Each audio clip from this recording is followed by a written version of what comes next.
असं आम्हाला वाटतं. तुम्हाला वाटतं की नाही ते मला माहिती नाही. परंतु आज आपण जर विचार करत असेल, आज आपण महाराष्ट्राच्या राजकीय पटलावर बघत असाल तर आंबेडकरी राजकारणाची काय स्थिती आहे आणि काय परिस्थिती आहे ही सर्वांना माहिती आहे. ही परिस्थिती जी आलेली आहे ही परिस्थिती अत्यंत शून्य आहे हे तुम्हाला वाटत नाही का? मला तर वाटतं. मी गेल्या 22 वर्षापासून राजकीय चळवळीमध्ये काम करत होतो. गेल्या 10 ते 12 वर्षामध्ये जितकी शीलता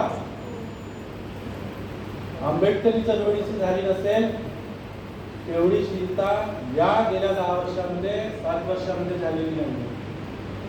आमच्यासारख्या तरुण मुंबईच्या कार्यकर्त्यांनी आंबेडकरी चळवळीमध्ये काम करायचं, हिरीहिरीने काम करायचं, मेहनतीने काम करायचं, तन मन धन लावून काम करायचं, जीव ओतून काम करायचं. आणि या राजकीय चळवळीतून उद्या जर आम्हाला नव्हे, ज्या नेत्यासाठी आम्ही काम करतो, ज्या नेतृत्वातल्या सेकंड फळीतल्या लोकांसाठी आम्ही काम करतो, त्यांच्याकडून जर आम्हाला यश मिळत नसेल तर आम्ही काय करावं आणि आपली राजकीय दिशा ही सरळ मार्गावर आहे का, बरोबर दिशेने चाललेली आहे का, याचा विचार करण्याचा अधिकार आम्हाला नाही का? याचा विचार आम्ही केला नाही पाहिजे का? या दृष्टिकोनातून गेल्या 11 महिन्यापासून, ज्योतिताई बोलल्या गेल्या 8 महिन्यापासून, बरोबर आहे, ज्योतिताई आहे, छायाताई आहे, अनेक लोकांना घेऊन आम्ही गेल्या 8 ते 9 महिन्यापासून बसतोय. प्रेक्षकांमध्ये सुद्धा इथे ममताताई बसलेल्या आहेत, कल्पनाताई बसलेल्या आहेत, शंकरभाऊ बसलेले आहेत, अशोकभाऊ बसलेले आहेत. सर्वांना माहिती आहे की गेल्या 8-9 महिन्यापासून आम्ही काम करतो, त्यांना घेऊन काम करतो. पण गेल्या 11 ते 12 महिन्यापासून मिलिंद पकाले सर, सुनील सारीपुत्र सर आणि मी आणि आणखी काही लोक गेल्या 11 महिन्यापासून काम करतो. त्यातले 2 ते 3 महिने आमचे असे राहिलेले आहेत की फक्त करायचं काय, करायचं तर कसं करायचं याच्यासाठी आम्ही 6-6 तास 3-3 तास आपले मोबाईल स्विच ऑफ करून सायलेंट करून बसलेलो आहे.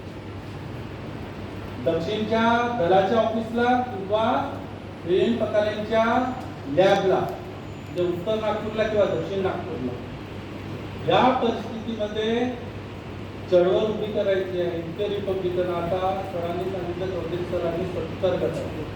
त्या दिवशी मी मेसेज टाकल्यावर मला व्हॉट्सअपवर एक मेसेज आलेला आहे, इतके गट आहे, तुमच्या त्या गटामध्ये कितवा नंबर, बोलू या नंबरवर. परंतु त्या गटांच्या नंबरमध्ये जेव्हा आम्ही बसतो तेव्हा आम्ही हाच विचार करतो की एवढे गट असताना आम्ही जर उद्या हे करायला लागलो तर आमचं काय आहे. आम्ही पैसे कमवायसाठी गटांची निर्मिती करत नाही आहोत, आम्ही पैसे कमवायसाठी राजकारण करत नाही आहोत. आम्ही जीव ओतून काम करणारे कार्यकर्ते अनेक लोक आहेत, अनेक लोक आहेत आमच्यासारखे. मी माझं वैयक्तिक सांगतो, मला माझ्या एरियामध्ये, माझ्या वार्डामध्ये मी अत्यंत प्रभावी आहे. होऊ शकते काही लोकांना नाही वाटत असेल, पण मला तर वाटते. त्या प्रभावीपणामध्ये आम्हाला अनेक ऑफर्स असतात गेल्या कितीतरी वर्षापासून. आम्ही ते कोणतेच स्वीकारत नाही का, बाबासाहेबांच्या राजकीय विचारासाठी आणि राजकीय क्रांतीसाठी. ही राजकीय क्रांती आपल्यामधूनच व्हावी या दृष्टिकोनातून बाबासाहेबांचा जो राजकीय विचार होता रिपब्लिकन पार्टीचा, त्या रिपब्लिकन विचाराला घेऊन आपण पुढे गेलं पाहिजे. या दृष्टिकोनातून आम्ही 6 तास आणि 3-3 तास बसलेलो आहे. 2-2 पिक्चर आणि 2-2 एक मूवीचा वेळ आम्ही घालवलेला आहे. कशासाठी, कोणाला घ्यायचं, कसं पुढे जायचं यासाठी घेतलेलं आहे, नाही की फक्त पक्ष निर्माण करण्यासाठी. आणि लोक आम्हाला आज सांगतात की दगडापेक्षा बीट मऊ,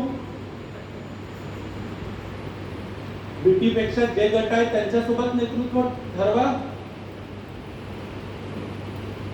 इथे बसणाऱ्यांनी प्रत्येकाने आपल्या हृदयावर हात ठेवावा आणि सांगावं, 2014च्या निवडणुकीमध्ये खूप मोठा प्रयोग झाला, त्या प्रयोगाचे साक्षीदार आणि काम करणारे आम्ही पण. परंतु रिझल्ट आला का? कोणता प्रयोग मला पण माहिती आहे. आम्ही ठरवलेलं आहे, आम्ही कोणावर बोलणार नाही आहोत. ज्यांनी ज्यांनी काम केलं आतापर्यंत, नेते असतील, कार्यकर्ते असतील, त्यांनी अत्यंत चांगल्या पद्धतीने काम केलं. आंबेडकरी चळवळीमध्ये त्यांनी मोठे योगदान दिलेलं आहे, त्यांचा धन्यवाद आहे. ते त्यावेळेचे हिरो होते, हिरे होते. परंतु त्या सर्व परिस्थितीतून यश येऊ शकत नाही, रिझल्ट येऊ शकत नाही. आणि रिझल्ट आणण्यासाठी काय करावं लागेल? रिझल्ट आणण्यासाठी आपल्याला संपूर्ण बौद्धांना आणि संपूर्ण आंबेडकरवाद्यांना ठरवावं लागेल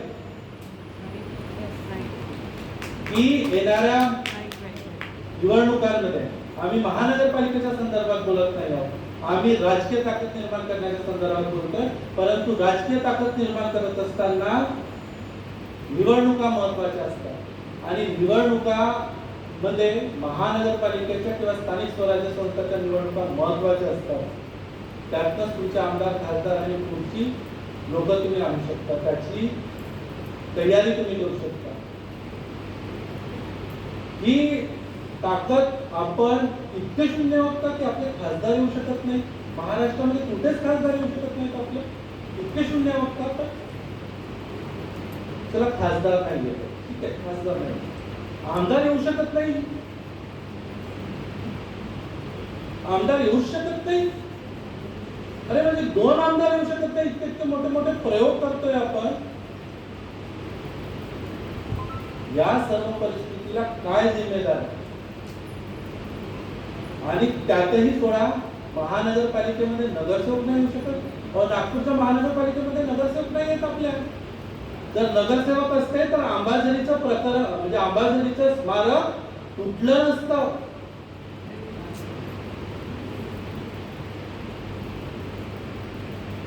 ज्या स्मारकाला महानगरपालिकेने मान्यता दिली होती, ही धम्मचक्र ची क्रांती बाबासाहेबांनी या क्रांतीभूमीवर केली. त्यांचा सत्कार म्हणून त्या दिनाच्या, त्या दिवसाचं औचित्य आणि त्याची भाग्यता या नागपूर शहराला लाभली म्हणून त्यांच्या सत्काराप्रत्यार्थ गेल्या त्याच्यानंतर 10 वर्षांनी महानगरपालिकेने ठराव घेऊन ती जागा, ते स्मारक उभं केलं होतं. ते स्मारक तोडण्यात आलं.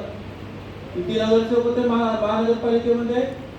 आंबेडकरी राजकारणाचे 10 नगरसेवक होते. पण ते खरंच नगरसेवक होते का?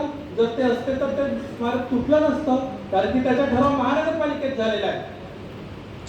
म्हणून मी म्हणतो की कुठल्याही महाराष्ट्राच्या महानगरपालिकेमध्ये सध्याच्या घडीला नगरसेवक सुद्धा नाही, आणि हे नगरसेवक तुम्हाला चळवळीतून आणावे, पण ते येऊ शकत नाही. काय येऊ शकत नाही त्याचं पण आम्ही सांगतो.